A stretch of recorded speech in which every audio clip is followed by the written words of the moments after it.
All right. Hello and welcome to tonight's NoVA meetup, our last meetup of 2022. We're excited to welcome the team from Outschool to talk about strategy at their company. And so we're going to let Jing and Ashley take it away. Thanks for Hi, joining us. everyone. So we're going to be talking about convincing stakeholders to build innovative kid-led experiences at Outschool. I am Ashley. I was the UX research lead for this project that I'll be talking about first. I have been at Outschool for about 1.5 years, and I'll hand it to Jing to introduce herself. Thanks. I'm Jing. I'm the head of UX at Outschool, and I have been at Outschool since about mid-2019, so a little 3.5 years ago. So I'll hand it back to Ashley to first tell you about the project that she led, and then we'll come back to me to talk a little bit about how do we get that project funded and started. Thanks, Jing. So for those of you who have not heard of Outschool, it's a platform for offering live online classes, mostly small group classes, but also one-on-one classes for kids. And what's really special about Outschool is that the classes are really learner-led. The intent is that learners can be in these small group classes, and while they can take traditional things like, say, a semester-long 3rd grade class, they can also take things like learning coding through Minecraft, or learning to write by drafting a fantasy novel and things like that that are really playful and exciting for kids. But there are some limitations to the Outschool experience from the learner perspective. Like, we say we want to be really learner-led, but the actual product and platform for Outschool was still something that learners had to kind of navigate via their parents. So for live classes and groups and async classes, those are all options that cost money. They take place at a specific time. And if you're a kid, a lot of times your parent is managing the wallet and your schedule. So, the question we had as an organization was, well, how do we actually meet our mission of making Outschool a learner-led platform? So there were some early efforts which really tried to at least get the learner experience at parity with the grown-up experience. So, in that sense, parents could discover new classes for learners, and we wanted learners to be able to do that too. So we created a learner, a search experience adapted for learners where they could search for and favorite classes. We also created a way for learners to purchase their own classes. Parents could fund an allowance, and learners could use that to make their own purchases. But we didn't want to stop at parity. We wanted to push the experience further. So once we got that basic platform down where we were able to kind of build and design directly for learners, we decided to kind of take a step back and ask learners what they wanted next. So for this project, we were thinking about, from a business goal perspective, like learner-led growth, how can we inspire growth loops on Outschool that are learner-driven? And we wanted to start by talking to the learners who already love and use Outschool regularly about why they love Outschool. And there were 2 big themes that we heard in those conversations. So one was that Outschool is a powerful way for learners to connect with each other. So in this conversation, a learner whose family had recently relocated to Italy told me about how she was using Outschool to keep in touch with other kids her age and to kind of just do playful things like unicorn-themed escape rooms with them. And so a lot of kids mentioned this in the way they were finding community on Outschool. And another thing learners talked about is how Outschool lets them go really deep on the interests they have with peers and with expert educators. So this learner told me about her, just how obsessed she was with Jane Goodall, and she had read books about her and decided to take some Outschool classes on her, which turned into her creating a science project inspired by Jane Goodall, and she was able to get feedback from an educator along the way as she worked on that. And learn a lot about guinea pig dietary preferences. So we wanted to think about, like, okay, how do we take these 2 themes and capture them into an experience that allows even more learners to have this experience, because we knew kind of this was maybe at the time not something every learner was discovering on Outschool. So we started to just dig into the insights, like think about what it would look like if we reorganized our site from the bottom up for learners. Like, so prioritizing at the center things they cared about most. And we used kind of some of the quotes and interviews that we had with them, but also some external frameworks, like there are some guidelines on the qualities of free play. There's a ton of research on what is playful or what is interesting or what is fun in a learning experience for learners or just in general. So we wanted to lean on that in addition to our own research. And we started to kind of organize those into different ideas to prototype and share with learners, and kind of ended up with these two examples of what we would present in front of learners. So one example is just an extremely social version of Outschool. So what would it look like if we turned Outschool into a place where it was just all about connecting to other kids and joining a community. So some of these features were kind of far out there, but just kind of wanted to get learners' reaction to things like a lobby to hang out, or contests where you could show off what you were doing to other kids, or chat and friend lists. So that was one direction that was very social.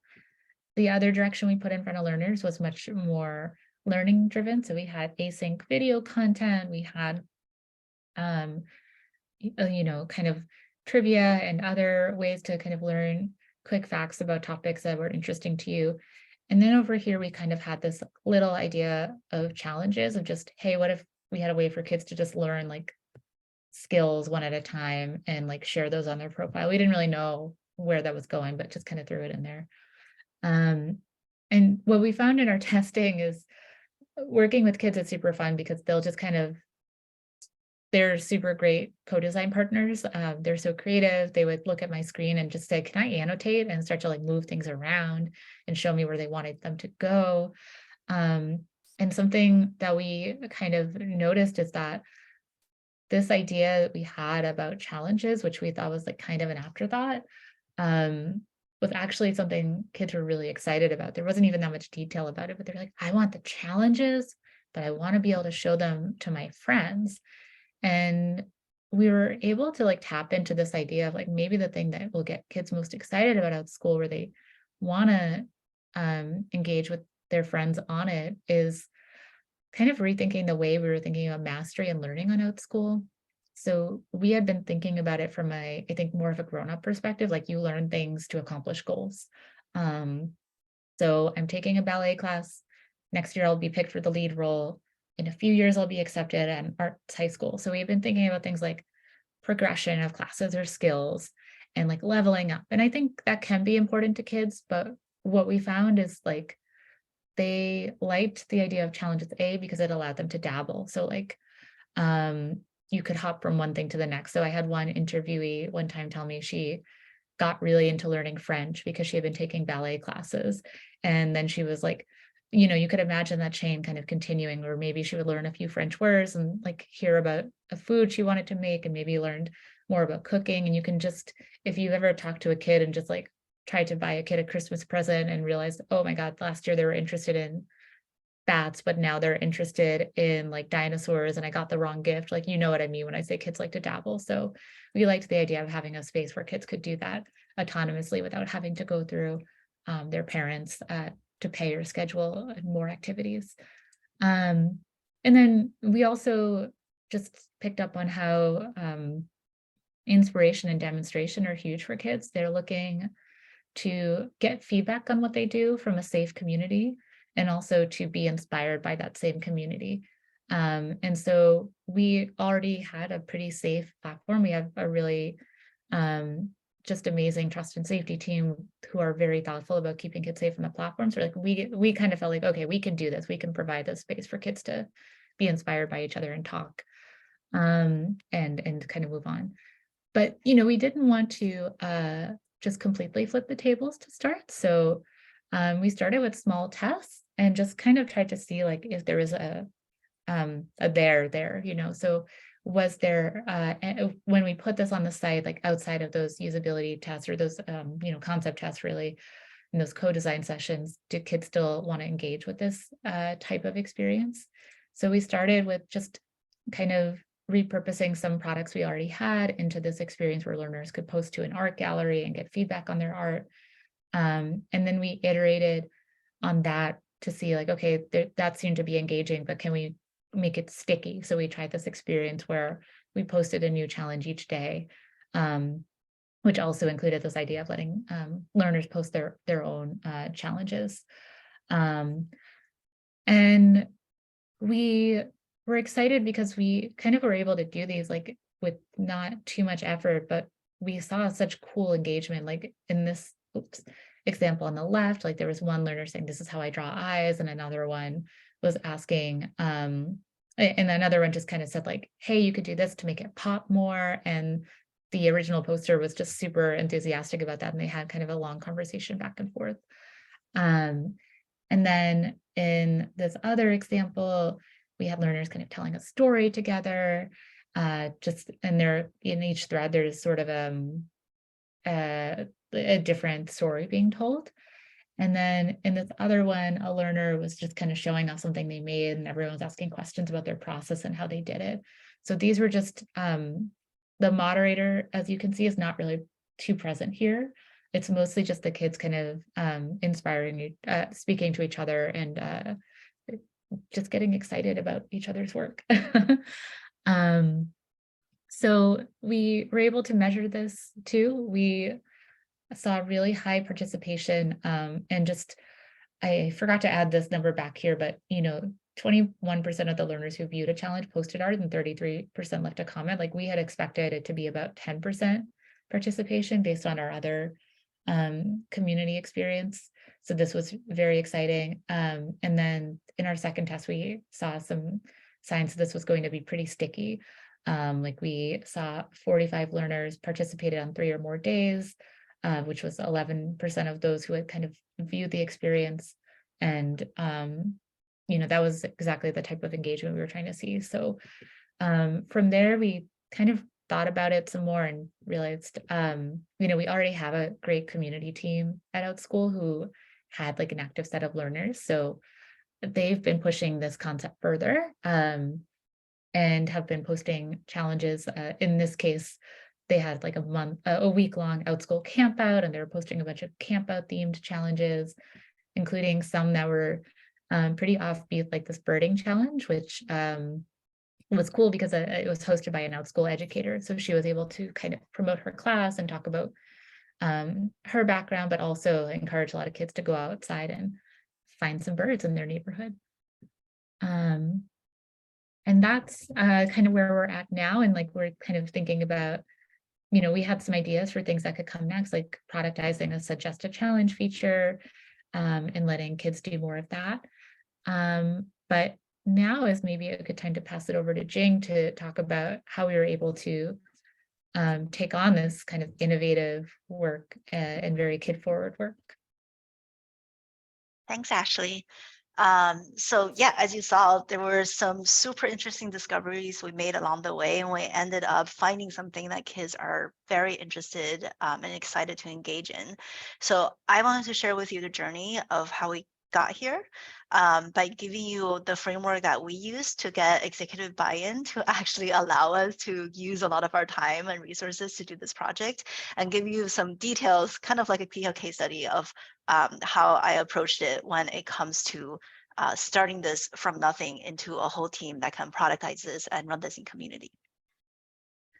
So some context first. So when I joined Outschool in 2019, the whole product was designed for parents and teachers. As you can see in those screenshots, it's pretty plain, very text heavy. I actually couldn't find the best /worst screenshot. So if you see the second picture there, that is part of a long page that is a single column description of the class. It's just like, it reads like a novel. It is not exciting for kids. And really the only place you could call a learner experience that is not in Zoom is a classroom bulletin, but for the most part, it's where teachers post their announcements, and kids rarely reply or only reply if they were handing in assignments. So at the time, the user research lead and I were really excited about the idea of the fact that we're a education company and we should be serving kids because our mission is literally saying help kids love learning. So we want to talk to our stakeholders, but stakeholders generally have certain concerns about approaching something so new we've never done before. So we would hear things like, if you could go to the next slide, yeah, it serves our mission, but what business need makes it urgent to do right now? Or that we're a really small team, like at the time we're about 20 people. So this is a really big change and it would take just too much investment for the size of the team we have. Or things like we simply don't have any expertise in kid-facing products, and we know that if we do it wrong, we could cause more harm than good. So like, is this really the right time? And the way we approached it is pretty much just a 4-step process. Get stakeholders excited. That's the great thing about design. We can create concepts for things that won't exist for a while, but get people to see what is possible. Once they got excited, then it's just about taking very small steps, small investments to prove that there is a user need and there's a market need, and it's technically feasible for our company. And the third step is to unite the team around the vision with clear milestones. This way we can get more and more people to work on it without losing our way in terms of like what we originally wanted to accomplish. And then lastly, just hire people like Ashley who joined us to fill the expertise gap. So this is how it played out in detail. So this is as people who've done innovation projects know, it often takes a long time and a lot of seemingly false starts before things actually get rolling. So this whole process took from a couple of months after I joined in 2019 all the way to present day. And the way I approached it is to closely monitor the riskiest parts at first, because those are all individual projects. And the assumption kind of is you stop unless somebody told you to continue. So it's really important to really actively advocate for it continuously. And then once it became a thing that the company at large is interested in, then infusing the original vision, all of that context into the rest of the team so then they can take this forward. And then lastly, hand it off to other leaders so they can take it even further and not be constrained of what the original people were thinking about. So the first thing I did was to hire a contractor to present 10 quick vision concepts to leadership. So these were things like going anywhere from like a social network for kids all the way to map out who you've met in the world from Outschool. Not validated at all, but just things to get people excited. And it only took a week. So it was pretty easy to convince leadership. It's like, hey, it's a one-time, one-week project with one outside contractor. Won't delay anything within the company. Let's just try this. After we got people excited, then we needed to prove that there is a market need and prove that we know what to actually approach. So we did this in parallel with user research and community. We actually ended up doing our first community hire to help us do this. And the reason we did both is because if we were just doing user research, stakeholders could get impatient of like, oh, when are we actually going to put something into the world? But if we were only running community ideas, we will only be testing a subset of ideas that might work. We will only be testing what we thought of, and we wanted to be more holistic. So this is why we did this in parallel. Once we've done that, then the next step is showing the leadership that not only do we know there is a market need and we have an idea of how to execute it from the operations perspective, we also know how to get our product from where it is today to where it needs to be. So again, make use of contractors. Outschool is much more amenable to hiring contractors and to slow down any internal initiatives to prioritize this. So the contractor did a site audit and created this great information architecture to show us how we can separate the learner experience from the parent experience. And that answered a lot of questions, including scoping for the MVP and also trust and safety questions in terms of what kids had access to and what they didn't have access to. So after that, we got the go ahead to create a team. That's when I breathe a sigh of relief. And this is when it's more about infusing that culture into the team that's coming in. So once the team was created, the initial people who started this effort communicated that the best way to do this is to build a platform where we can show kids that Outschool is for you. There is a place to land for you. And we got the stakeholder buy-in so that the team can just focus on executing. So through that, we created an initial learner space for kids to land on. And after that, then we can more efficiently pursue several things in parallel. So in addition to creating feature parity, like Ashley showed you with searching for classes, but with a more kid-friendly mode, we also took all of the learnings we had from the community groups that were still running and iterating on a small scale at the time and productized them into our technical product. And then after that, it's really just like, cool, we've done everything, all the things that we wish we could have done in the very beginning, but we know there is so much more. And that's when we can hand it off to leaders like Ashley, who can research learner challenges and different ways to find kid-driven growth loops. So at the end of the day, our stakeholders actually became our advocates. So instead of serving what business need makes it urgent right now, they're instead saying that this is our mission, and click next. This is our mission, and this is why our company exists. And why would we not do this? It became a why would we do this to a why would we not do this? And instead of saying we're too small a team and this is too big a change, we were able to get them to actually look at which changes need to be made and come to agreement that we can build the foundations that allow us to make all of the changes in our vision. And instead of saying we don't have any experts, we got leadership to get excited to be like, hey, there's so much opportunity here. Let's hire leaders who have this expertise and then train our entire team to become experts in the future. So yeah, that's how Outschool turned from just an adult-facing education platform to a platform where kids can actually come and engage with each other and interact. And last but not least, always show metrics. So so Ashley showed you our exploration of learner challenges. Before that, we actually also developed learner groups, which we completely implemented in the product. And this is a graph of how it's doing. So learner groups was meant to be an asynchronous engagement method for learners on the platform. Before that, we only had flex classes, which were like asynchronous classes. So even though learner groups are new and they only have about 1/3 of the enrollments of flex classes, you can see on the graph on the right that learner groups generate about twice the amount of comments on the website, despite being less than half of the number of enrollments.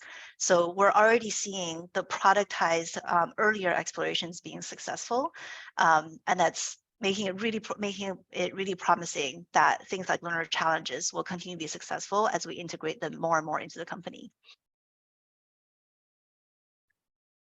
And that is all from us.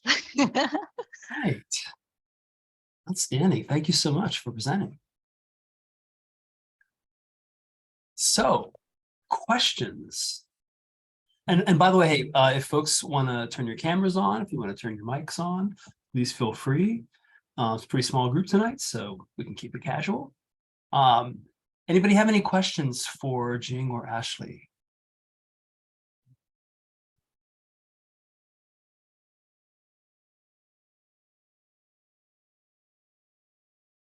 Someone's got to have a question. I see Stephanie.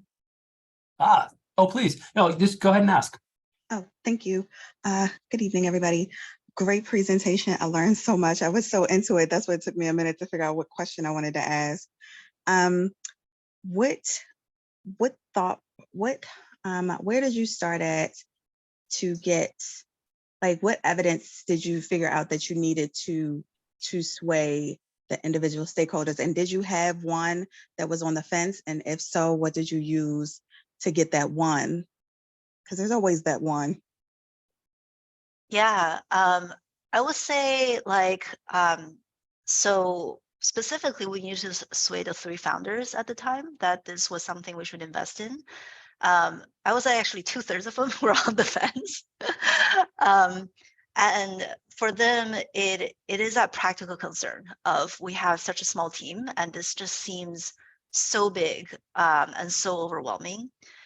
So I actually remember one time this was after we decided that we would try it, at least like for a quarter, try to build something.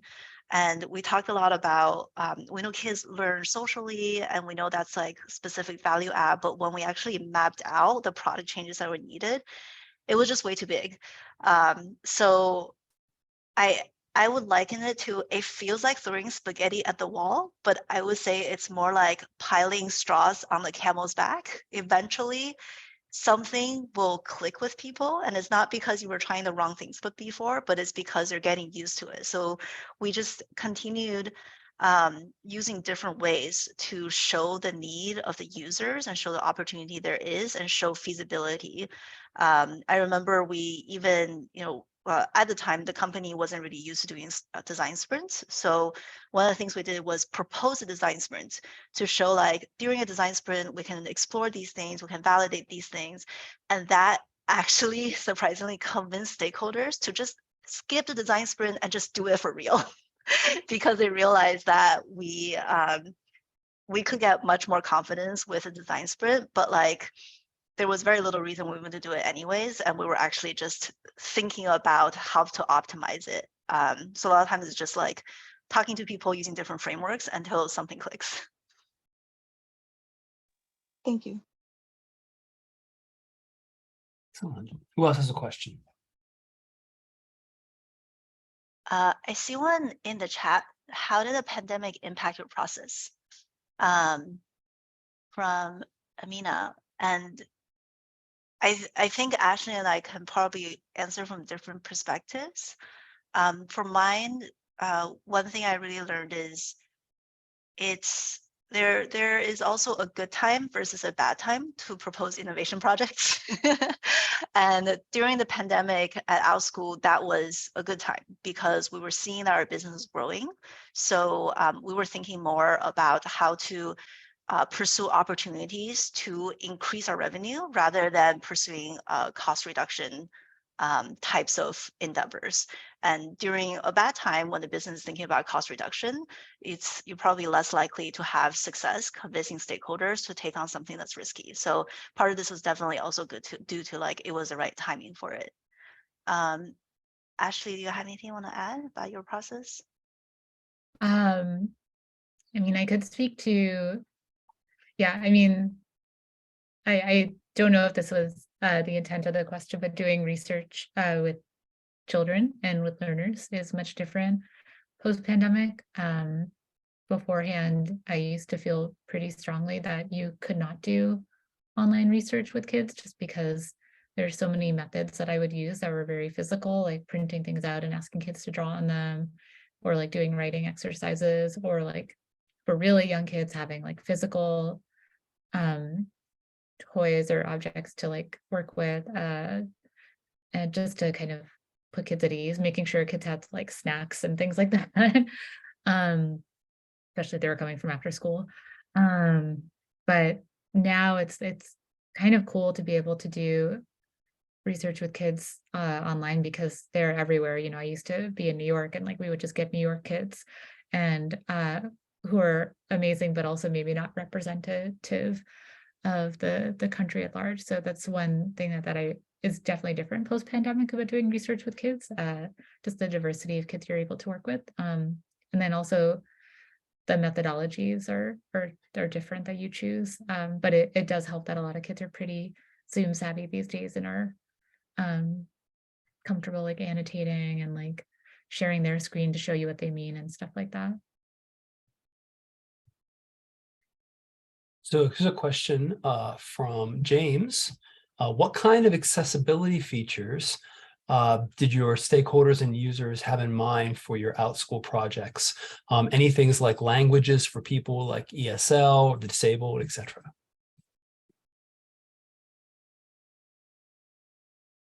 Do you want me to take this one, Ashley? Do you want to take it? You can take it, sure. Okay. So in terms of accessibility, this was more of a kind of cross-company effort. We we thought of it more of a kind of like an all audience effort rather than learner experiences. So one thing we decided as a company is to scope out ESL as a focus, because our research has shown that most of our teachers are all from English speaking countries, US, UK, and Australia. And most of our users are either native English speakers or pretty proficient in English. So we decided that ESL was not the market we were going into. So we didn't develop any accessibility features for people who need help reading English, although that's slowly changing now that we're getting into the Korean market. So we are actually localizing the website for Korean users and providing Korean support. In terms of disabilities and accommodations, that is still an ongoing effort. So we found through research that Outschool has a higher population of learners who identify with some kind of a unique learning need. So that could be things like autism or ADHD. It could also be things just like being gifted and being advanced. And we're still, for that, I think we're still at the cusp of getting stakeholders excited. And I see the conversation happening the same way of like, there are so many unique needs, like we can't just say, address disability, right? ADHD has different needs and autism that has different needs and gifted. And we haven't yet figured out where to start first. But I'm pretty excited for pinpointing that in the future. I think we're possibly even like leaning toward ADHD as a potential first start for that.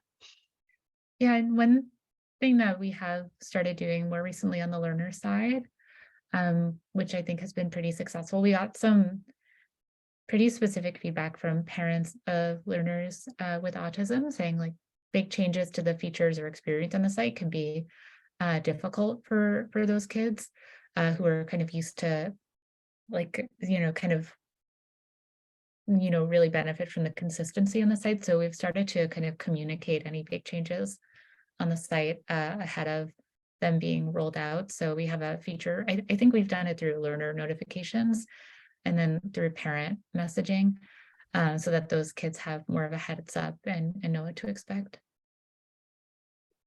Yeah, I think one of the really rewarding things about working at tech is that everyone's just so passionate about protecting kids. So our teachers would like, if they see some change coming, they would actually warn us if they see that it could have negative effects on kids. So we get to find out through dialogue with them. Excellent. I had a question sent to me. This one I think is probably for Ashley. Any advice for those who want to eventually transition to research? This person's currently in a boot camp for UI UX. Also, what was the biggest challenge for the research process besides researching with kids?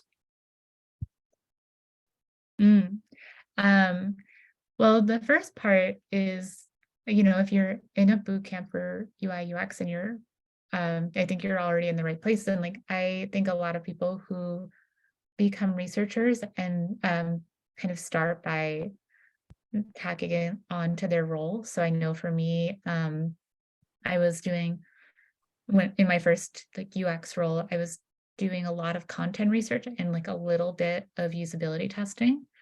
But over time, I was able to kind of make a wedge for more into the process for more user research to be done. And, I did that by kind of just offering to be the one who did the research. So if you're able to balance that with some of the work you're doing, so for example, for design projects, like doing your own usability testing and just kind of getting that something to have in your portfolio or on your resume or to be able to talk through is a great way to get experience. And for me, being on a team that didn't have a researcher, a lot of that was just getting buy-in for the value of research, which was kind of like comparing the projects on which we had done extensive research to those for which we hadn't. And also a lot of times at the org I was at the time, it was a super creative team. We were working on these like kind of weird and out there science apps. So we could get into these like kind of impasses where we couldn't decide which like way to make a game. So I also was able to say, like, look how fast research makes this process and makes these decisions for us versus us spending a week trying to figure out how the animals should move in the mammals game. We can just test it with kids and see what they think. So I think you can probably apply that to a lot of places. So just finding like where the pain points are organizationally and focusing on research that helps address those pain points. And the second question was challenges of the research other than working with kids. And for this project in particular, the timeline was really short.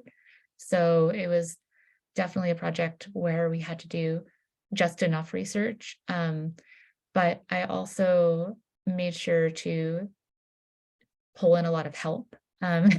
So I had kind of a core team that I was leading for that project with a engineer, a designer, and someone for marketing. And I scheduled regular workshops and stand-ups with all of them throughout the project. When I did interviews or co-design with kids, I would make sure at least one of them was on each session to take notes and help me discuss and analyze those notes later. I think just not feeling like I had to, I think just not trying to do it all myself in the, I think 2.5 months around the holidays to do it really helped that succeed. And it also helped, it was nice that it was a cross-functional team too, because they were able to help like advocate for the project and give their teams updates along the way. Excellent. Alana, do you have a question? Yes. I'm sorry if you answered this. My dog was barking a lot.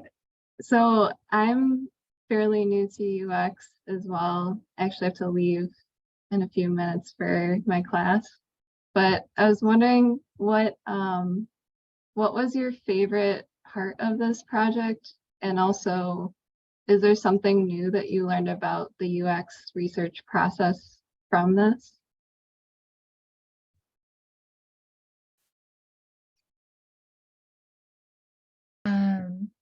Well, my favorite part is always talking to kids and just being inspired by their creativity. At the beginning of the project, when we were talking to kids about why they liked Outschool, I felt like just the lights were going off all over, just like, oh my gosh, they're like talking about this in a way that is so different than the way we had been talking about what we thought kids were getting out of it internally.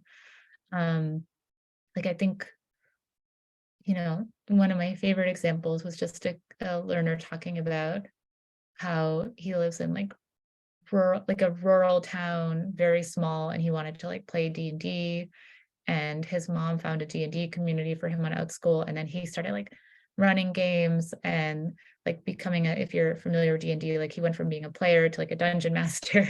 And I was like, it would be really cool if we could make it easier for him to do that so that he didn't have to like kind of enroll in a new class or like scramble to find those kids again on Outschool each time he wanted to like keep playing with them. So that was a good inspiration for some of the like community driven features we did. And then something new I learned about the research process. I think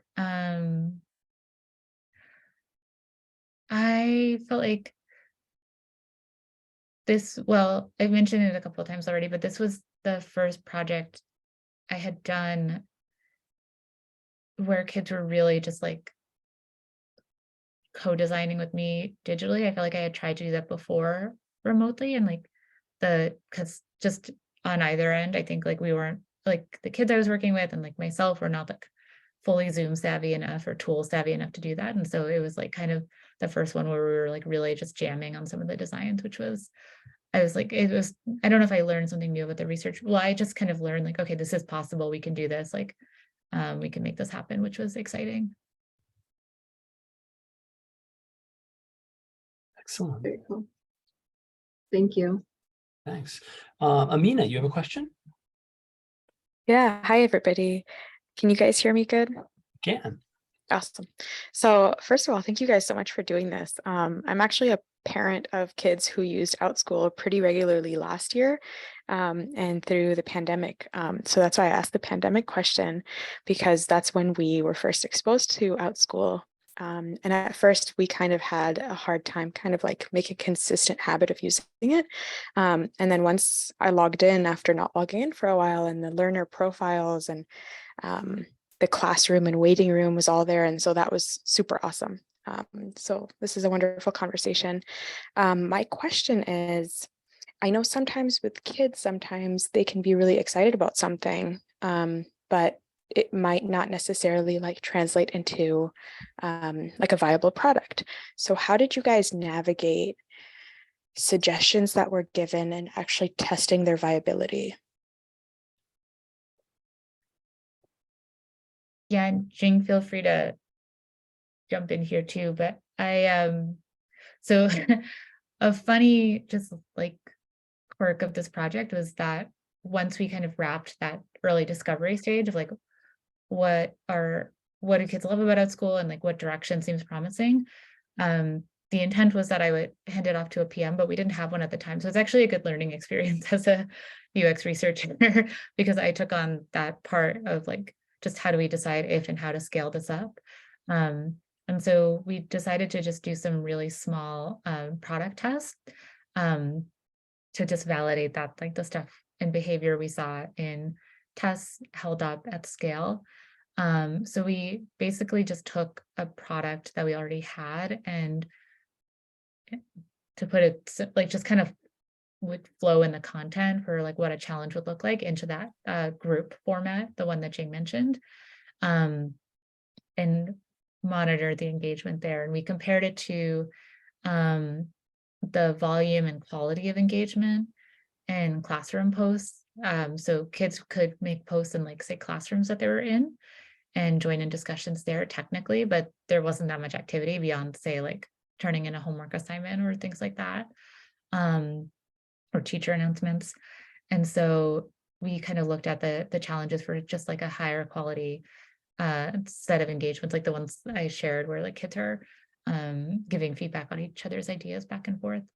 So that was kind of like what we looked for. So we did 2 of those tests. And then as we started to look at them, we actually kind of decided, you know, a lot of the wins here are things that our community team can accomplish without us having to invest a ton in the product. So we're kind of still continuing to like run that through community and monitor it that way. Yeah, and one fun tidbit is we're also kind of in the process of developing this love of learning metric, because we wanted to. Our theory of change is like the whole reason we have this company is because we want to give kids that like lifelong love of learning, and if they love learning about new things, then they will come back. And we wanted a metric that more directly measured that than just measuring like convergent on a specific feature or product. So we're still having like lots of debates about like, should we measure whether they love learning in general, or should we just measure whether they love using Outschool? So we're still working on that, but it kind of gets to the root of your question, that sometimes it's, there's, I think there are kind of like multiple levels to, is something a kid is excited about a viable product? Like one level is when they say they're excited about it, are they actually going to continue using it? And that's, what Ashley was talking about, like testing the usage for reals. And I think the other level is like, if kids are actually using it, can we monetize it? And that's where we look to our product partners to figure out, like, we got you an engagement. Can you figure out a business model that can kind of hook into this? Thank you, guys. Any other questions for Jing or Ashley?